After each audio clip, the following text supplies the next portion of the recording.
Ada sebuah fenomena baru yang sedang berlaku di Malaysia, dan banyak sekali negara-negara besar yang tidak menyadari hal ini. Fenomena ini terjadi tentunya sama sekali bukan direncanakan oleh pihak manapun. Bahkan dampak dari fenomena ini pun sungguh sangat luar biasa kepada taraf hidup masyarakat yang ada di sana. Nah, fenomena apa yang dimaksud? Kita cari tahu di sini.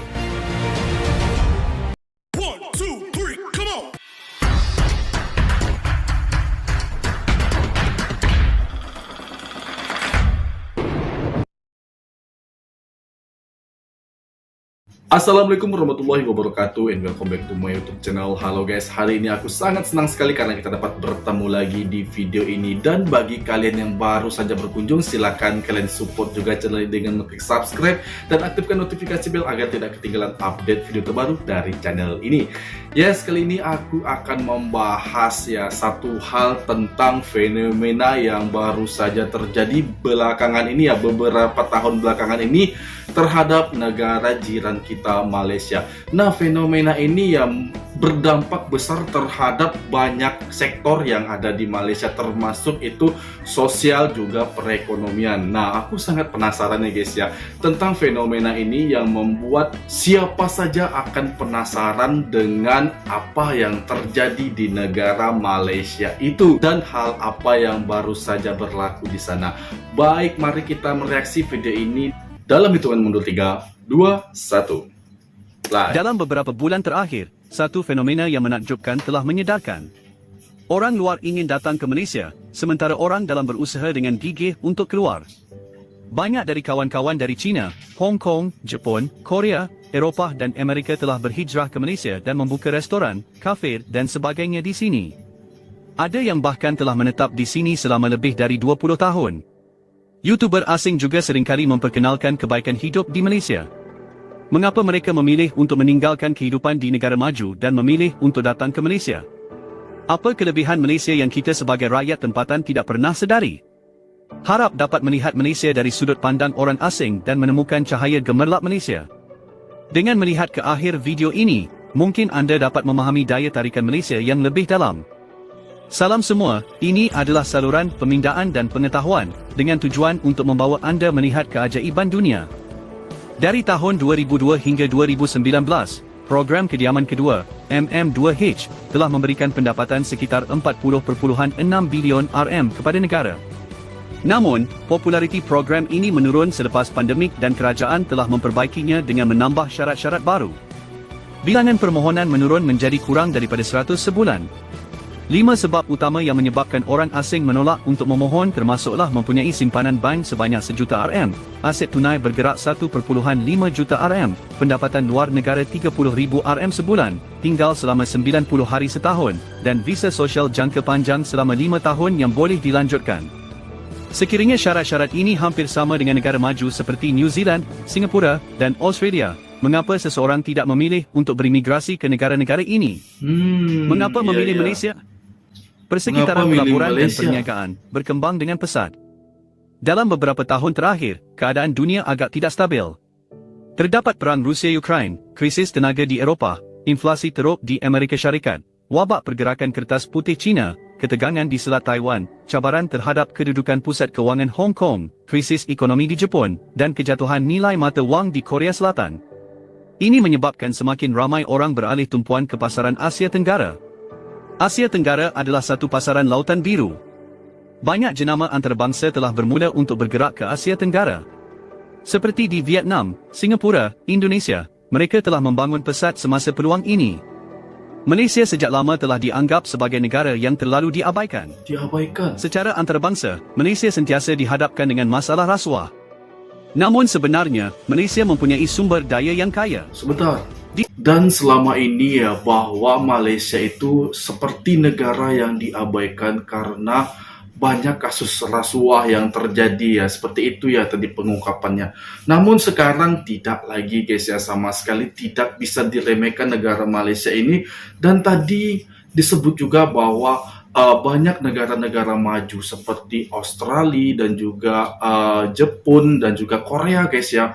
Namun orang-orang ini lebih memilih negara Malaysia untuk menjadi tempat destinasi untuk berwisata, juga untuk membangun usaha ya guys ya, juga restoran.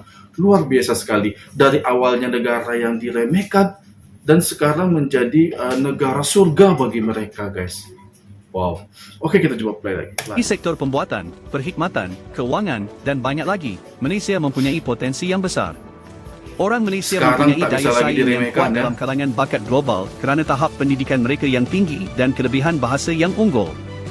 Oleh kerana faktor geografi dan agama, ini menjadikan Malaysia sebagai salah satu daripada 3 lokasi perkhidmatan perniagaan global yang paling berdaya saing.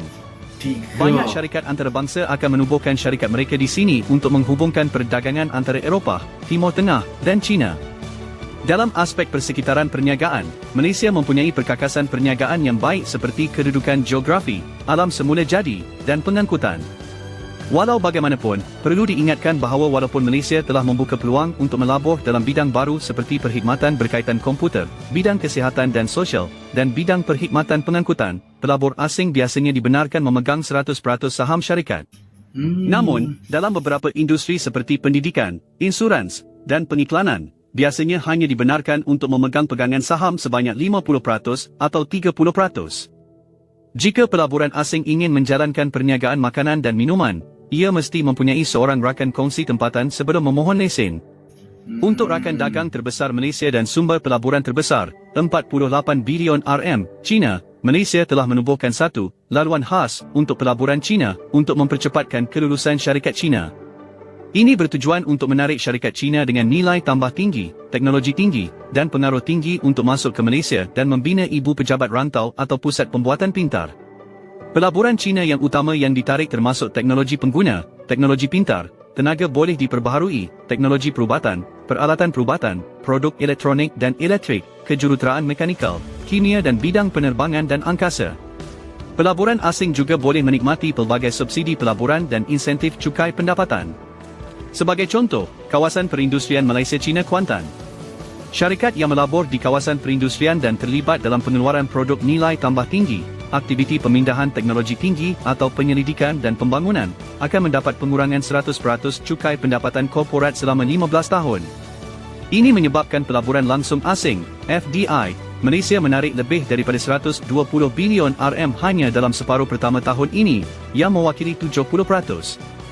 Harga rendah, ringgit terdepresiasi. Walaupun Malaysia, seperti negara-negara lain, menghadapi kesulitan inflasi, dalam hal kos hidup, Malaysia masih menjadi salah satu bandar dengan kos hidup yang terendah di seluruh dunia. Baik dalam media bahasa Inggeris maupun Cina, Malaysia mendapat banyak pujian. Ramai yang berasa bahawa Malaysia benar-benar memberikan nilai yang sepadan dengan kos. Secara amnya, satu hidangan hanya memerlukan kurang daripada $5 Amerika. Satu cawan kopi di kedai teh hanya sekitar $1 Amerika. Sewa rumah sekitar $200 Amerika hingga $300 Amerika sebulan. Memang, untuk orang asing, perbelanjaan di Malaysia sangat murah. Setelah semua, aset mereka ditukar dengan ringgit. Dan dengan terdepresiasinya ringgit, penggunaan juga menjadi lebih mudah. Pintu gerbang pendidikan antarabangsa.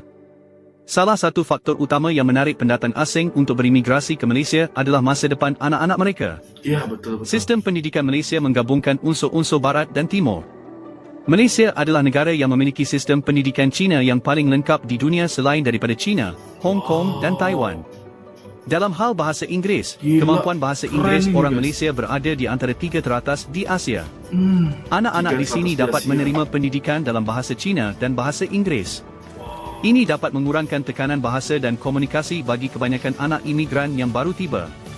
Anak-anak di Malaysia juga boleh menerima pendidikan antarabangsa, melanjutkan pelajaran mereka ke sekolah-sekolah terkemuka di dunia, dan memulakan kerjaya sebagai bakat global yang berpotensi. Yang paling penting, Malaysia membenarkan modal asing untuk melabur dalam industri pendidikan negara ini. Pada tahun 2019, terdapat 151 buah sekolah antarabangsa di Malaysia. Dalam hal institusi pengajian tinggi, Malaysia juga menarik banyak universiti terkemuka dunia untuk menubuhkan cawangan di Malaysia, seperti Universiti Monash, Nottingham, Reading, dan Universiti Xiamen dari China. Pelaburan modal asing ini telah membawa banyak sumber pendidikan ke Malaysia dan secara ketara meningkatkan taraf pendidikan Malaysia. Dalam latar belakang pendidikan yang sangat cemerlang ini, kos pendidikan di Malaysia pada tahap yang sama sebenarnya lebih murah kira-kira 45% berbanding dengan negara-negara lain. Selain itu, Malaysia adalah sebuah negara anggota Persemakmuran yang mengamalkan sistem pendidikan persemakmuran. Kursus dan mod pengajaran di universiti awam diakui oleh pelbagai negara di seluruh dunia. Banyak universiti terkenal di dunia menerima pemindahan markah Universiti Malaysia, yang membolehkan pelajar menerima pendidikan antarabangsa yang sebenar-benarnya. Sesetengah universiti juga menawarkan program dua negara. Mereka memindahkan sebahagian atau keseluruhan kurikulum.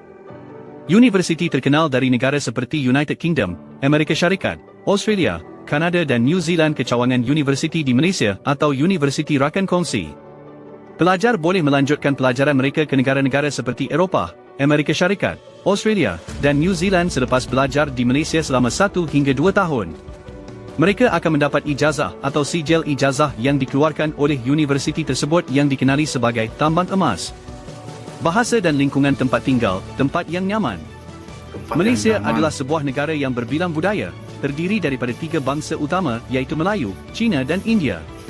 Oleh itu, kebolehan menerima budaya dan bangsa yang berbeza sangat tinggi. Rakyat Malaysia secara amnya boleh bertutur sekurang-kurangnya dalam 2 bahasa iaitu bahasa Melayu, bahasa Inggeris atau bahasa ibunda lain tanpa sebarang masalah. Oleh itu, orang asing tidak perlu risau tentang masalah kesukaran untuk menyesuaikan diri dengan masyarakat atau masalah bahasa. Yang paling menggembirakan, semua perayaan kebudayaan dan bangsa di Malaysia disimpan dengan baik. Dalam aspek makanan, Malaysia mempunyai pelbagai jenis hidangan seperti masakan tempatan, Jepun, Korea dan Barat. Pasti ada satu yang memenuhi selera anda. Ya, bervariasi. Selain ya itu, kuliner sana. Malaysia juga merupakan salah satu negara di Asia yang membolehkan orang asing membeli hartanah. Jumlah cuti tahunan juga relatif rendah berbanding dengan negara-negara Asia Tenggara lain seperti Singapura, Indonesia dan Vietnam. Kadar pulangan sewa di Malaysia berada di tempat ke-6 di dunia, sangat berpotensi untuk pelaburan. Ini bermakna, orang asing yang membeli hartanah di Malaysia dapat menikmati keadaan kehidupan yang baik dan juga dapat Sebentar, meningkatkan nilai harta. Kita pause dulu guys di sini. Dan di sini keterangannya bahwa kalau di Malaysia itu orang asing boleh mempunyai hak tanah atau membeli tanah ya guys di Malaysia. Atas dasar dapat menikmati keadaan kehidupan yang ada di sana guys ya. Juga dapat meningkatkan nilai harta. Nah kalau di Indonesia guys setahu aku itu tidak boleh bagi orang asing untuk memiliki tanah di Indonesia. Namun kita kembalikan lagi guys, apabila di masing-masing negara itu tentunya memiliki aturan-aturan tersendiri guys untuk kemajuan negara itu tentunya guys. Baik, kita play lagi. Jangan hanya melihat Malaysia sebagai sebuah negara yang harga barang murah, sebenarnya taraf hidup di Malaysia sangat baik. Malaysia 3 kali berturut-turut dinobatkan sebagai negara perubatan terbaik di dunia. Indeks keselamatan makanan di Malaysia juga merupakan yang terbaik di Asia. Pelbagai barangan kegunaan harian boleh dibeli di pusat membeli belah atau dalam talian. Malaysia terletak di pusat Asia Tenggara, berhampiran dengan Khatulistiwa, dan sentiasa diiktiraf sebagai tempat tinggal yang baik. Musim panas sepanjang tahun hanya dibezakan dengan cuaca cerah atau hujan, dan tiada bencana semula jadi melainkan banjir yang jarang berlaku. Malaysia mempunyai pelbagai peninggalan sejarah dan kawasan hutan semula jadi, merupakan destinasi pelancongan yang disenangi oleh ramai orang. Keadaan alam semula jadi yang seperti syurga inilah yang membentuk irama hidup yang perlahan di Malaysia. Bagi ramai orang yang merasa tercekik di bandar besar, Malaysia menjadi negara yang disenangi. Secara keseluruhan, walaupun terdapat kekurangan-kekurangan di Malaysia, penduduk tempatan mempunyai pandangan dan kritikan yang bermanfaat bagi pembangunan negara. Tetapi sebenarnya, Malaysia tidak ada apa-apa yang buruk. Selagi politik stabil, kita pasti akan menjadi rakyat yang paling bahagia. Bagi pendatang asing, sama ada anda ingin mencapai kejayaan atau menikmati penuaian dengan aman, Malaysia adalah pilihan yang baik. Saya tidak tahu sama ada penonton asing yang berpindah ke Malaysia di sini. Terima kasih atas sokongan dan perhatian anda. Jika anda Baik guys ya, demikian tadi sebuah informasi yang sangat penting baru saja aku reaksi guys ya, dan ternyata ini adalah seperti perpindahan warga negara asing untuk membuka usaha-usaha yang besar guys.